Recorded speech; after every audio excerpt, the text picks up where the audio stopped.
ഭാരതം New Zealand ധാരണ നിർണായക വഴിത്തിരിവിലെന്ന് പ്രധാനമന്ത്രി നരേന്ദ്രമോദി.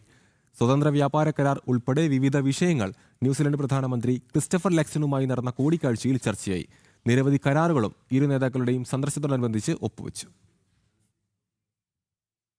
ഭാരതം ഇന്ന് ലോകത്തിലെ ഏറ്റവും വലിയ ആഭ്യന്തര വ്യോമയാന വിപണിയെന്ന് പ്രധാനമന്ത്രി നരേന്ദ്രമോദി. നഗരഗതാഗതത്തിനും മാലിന്യ നിർമ്മാർജ്ജന പദ്ധതികളിലും ഇരു രാജ്യങ്ങൾക്കും ചേർന്ന് പ്രവർത്തിക്കാനാകും.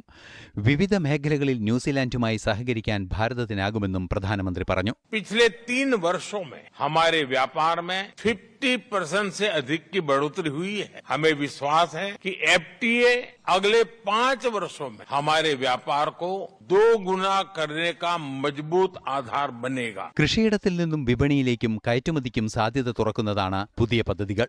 ബഹിരാകാശ രംഗം സ്വകാര്യ നിക്ഷേപത്തിനായി ഭാരതം തുറന്നിട്ടിരിക്കുകയാണെന്നും പ്രധാനമന്ത്രി അറിയിച്ചു. ഭാരതവുമായുള്ള വിശാല ധാരണകൾക്കായി കാത്തിരിക്കുന്നുവെന്ന് ന്യൂസിലൻഡ് പ്രധാനമന്ത്രി ക്രിസ്റ്റഫർ ലക്സണും പറഞ്ഞു. I'm pleased to announce that Prime Minister Modi and I have agreed to elevate our relationship to a strategic partnership. And this is a significant step forward in a world that is increasingly volatile and uncertain. Strong partnerships are more important than ever before. And this provides a stronger platform for practical cooperation in prosperity, security and people-to-people connections. UN ഉൾപ്പെടെയുള്ള അന്താരാഷ്ട്ര സംഘടനകളുടെ പരിഷ്കരണം അനിവാര്യമെന്നും പ്രധാനമന്ത്രി അറിയിച്ചു. ഭീകരവിരുദ്ധ നിലപാടുകൾക്കും Indo പസഫിക്കിലെ സുരക്ഷയ്ക്കും ഇരു രാജ്യങ്ങളും ജോയിന്റ് വർക്കിംഗ് ഗ്രൂപ്പിന്റെ ഭാഗമാണെന്നും ഭീകരവിരുദ്ധ നിലപാടുകളിൽ ന്യൂസിലൻഡും ഭാരതവും ഒരേ മനസ്സോടെ പ്രവർത്തിക്കുന്നതായും പ്രധാനമന്ത്രി നരേന്ദ്രമോദി പറഞ്ഞു.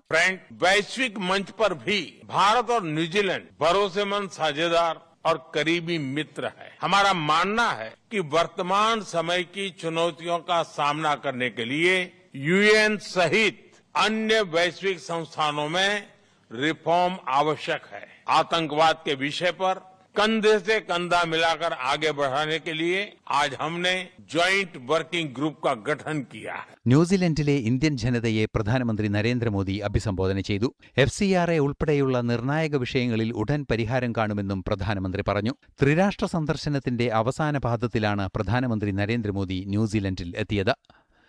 ഇന്റർനാഷണൽ ഡെസ്ക്, ജനം.